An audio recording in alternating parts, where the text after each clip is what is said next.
మీ ambition ఏదైతే MLA ticket మీకు హామీ ఇచ్చి చివరి నిమిషంలో మళ్ళీ వేరే అభ్యర్థిని తీసుకొచ్చి ఇక్కడ పెట్టడం 2014 నుంచి 24 వరకు కూడా పార్టీ ఏ కార్యక్రమాలు ఇచ్చిందో రాష్ట్రంలో ఏ నియోజకవర్గంలో జరిగినాయో జరగలేదు అన్నీ చెప్పలేం కానివ్వండి. నా దగ్గర మటుకు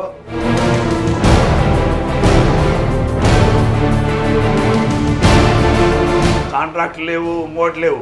ఏదో వ్యవసాయం చేసుకుంటే దాని మీద వచ్చిన ఆదాయం పొలాలు దాదాపుగా 100 ఎకరాల చిల్లర అమ్మేశానండి నేను. 100 ఎకరాలు ఈ పార్టీలోకి వచ్చిన దగ్గర నుంచి 2 లక్షల ఖర్చులు కానివ్వండి. పార్టీ నిర్ణయాన్ని శిరసా వహిస్తాము అనే దిశగా కొంతమంది నాయకులు ఉంటారు. కానీ మీరు ఎందుకు పార్టీ నిర్ణయాన్ని శిరసా వహించలేకపోయారు? పార్టీ అసలు నా నిర్ణయాన్ని నువ్వు ఎందుకు వ్యతిరేకించావో నాకు చెప్పలా. ఇప్పుడు ఇవాళ సీటు వెంకటేశ్వరరావుకి ఎందుకు ఇవ్వగానే పోవడానికి కారణం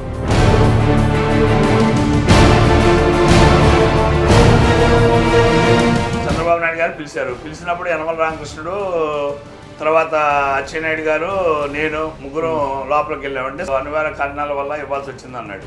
సార్ ఏ కారణం అయినా సరే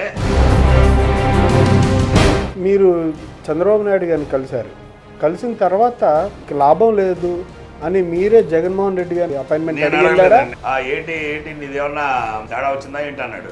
లేదన్నా ఇలాగా ఇచ్చారంటే సార్కి ఇచ్చారంటే నహా అతను అక్కడికి వచ్చాడా అన్నాడు ఆయన.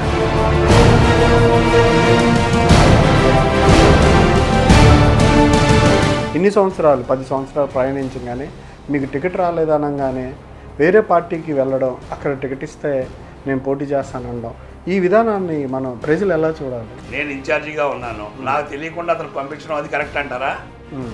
కాదు కదా, ఇన్ఛార్జి నేనని మీ పార్టీ పెట్టిన వాళ్ళే కదా. మరి పార్టీ ఎందుకని అది అనుసరించదు?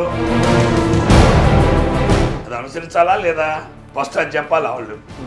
పార్టీకి మేము ఆస్తులు అమ్మి మేము పార్టీని మోసి ఇన్ని చేస్తే మా తెలియకుండా నువ్వు ఎవరికో జెండా పట్టుకొని ఇప్పుడు దాకా వైఎస్ఆర్ జెండాలా ఉండి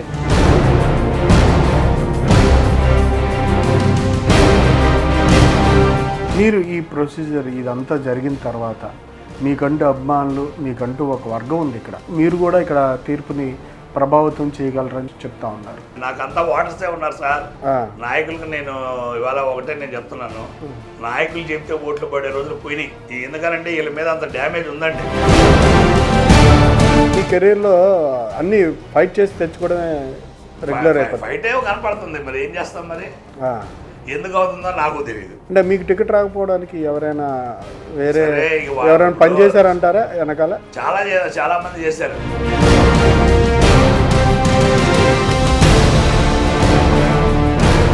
పొత్తు సంబంధించిన అంశాల్లో కొన్ని సీట్లు సాక్రిఫైస్ చేయాల్సిన పరిస్థితులు ఉంటాయి. అసలు పార్టీ సీటు 2 సార్లు ఓడిపోయిన మీద సింపతి ఉంటుందా? లేకుంటే వైసీపీ ఓడి ఇవాళ నిన్నదాకా దుప్పడ మన టవల్ కప్పుకొని తీసుకొచ్చి ఇక్కడ పెడితే సింపతి ఉంటుందండి.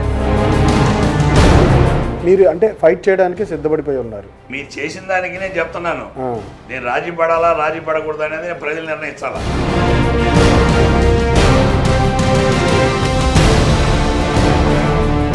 కానీ మీరు ఎమోషనల్ అయ్యి బాధపడి ఏడ్చారు కదా, ఇప్పుడైనా కూడా బాధేస్తుంది. 10 మందిని నడిపించే పెద్దరికం పోయిందా?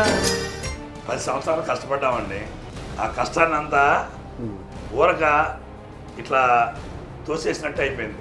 నడివీధికి తల వంచే శాపం వెంటాడిందా?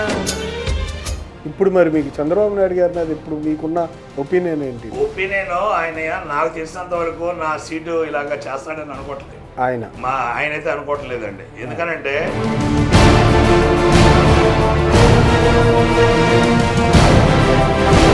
ఇండిపెండెంట్గా గెలిచే అవకాశాలు ఉంటాయా, లేదంటే వేరే పార్టీ ఓటమికి మీరు కారణం అవుతారు? అది ఏ పార్టీ గెలుస్తా, నేను గెలుస్తానా వాళ్ళు గెలుస్తారని నా చేతుల్లో ఉంది ప్రజలు. అయితే